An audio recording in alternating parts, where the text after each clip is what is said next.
guys, Coach Matt here, joined by Coach Jake. Hey guys. Taking you through your 4 steps to avoid low back pain. Step number 1 is we want to increase mobility or range of motion around our hips. So this is an indirect way to protect, strengthen your low back. Jake's going to turn to the side. A lot of us, through stress, through too much sitting during the day, our hip muscles stiffen, especially the hip muscles, your hip flexors in the front. And what that does, it actually pulls the front of your hips or your pelvis forward into this anteriorly tilted position. What that's going to do is it's going to increase this curve through our low back. And think about his spine being jammed forward. So now he's compressing his spine, putting a lot of stiffness and pressure here. Another thing that stiff hips are going to do is, if Jake grabs that kettlebell real quick, when we exercise, if we don't have adequate hip mobility, you need to be able to really move through your hips.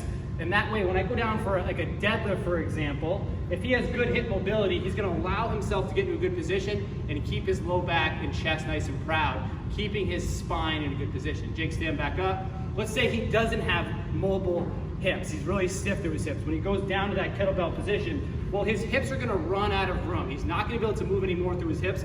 Round a little bit more for me, Jake. And the only way for him to get to that bottom position is to round his back. And then he stands up, and he's putting a lot of pressure through his back. So if I'm lunging, squatting, if I'm at home picking stuff up, I have to be able to move through my hips to keep my spine in a good position as I move, to take pressure off your back and keep it safe.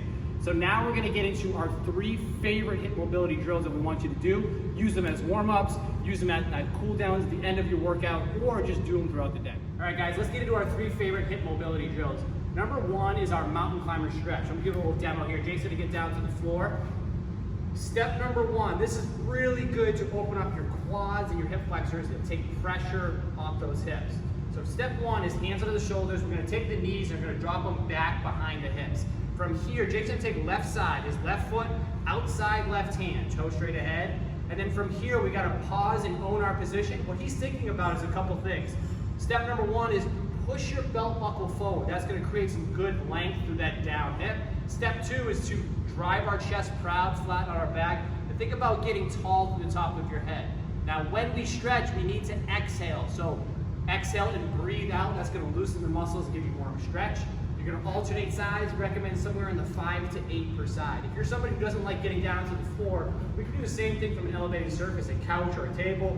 Walk our feet back onto our toes, right foot to right hand, and then same rules apply. Belt buckle forward, chest nice and tall, long spine, getting tall to the top of your head. Exhale, hold position for a 2 or a 3 count, and then we'll alternate sides. Stretch number 2, so we work the front. Now we're going to work those hip rotators, allow us to squat deeper and get in good positions, is our pigeon stretch. So push-up position to start. We're going to take one knee, we're going to swing it behind the same side wrist. So he's got left knee but side or behind that left wrist, dropping the shins to the floor, and then again, back to our steps. Belt buckle forward, chest nice and proud, getting tall to the top of the head. I want Jake, you face the camera for me. Just get that front profile. So we're going to take his knee behind his wrist. You can notice that shin is laying on the ground. And the more we can get it parallel to our shoulders, the more stretch we're going to get through that hip. Again, if you're somebody who doesn't like getting down to the floor, we're going to take a seat. We're going to hook one ankle over the opposite knee. We're going to posture up nice and proud. One thing you can do is apply a little bit of pressure down with that hand to get more of that hip rotator stretch. You should feel it right in your hips. Really good one if you're sitting a lot. Stretch number 3 is more of an active one. So now we're going to build some strength. This is our foundation squat, which we absolutely love. We're going to take a stance about shoulder width. From here, we're going to toe out a lot more than we would for our normal squat, almost like a ballerina.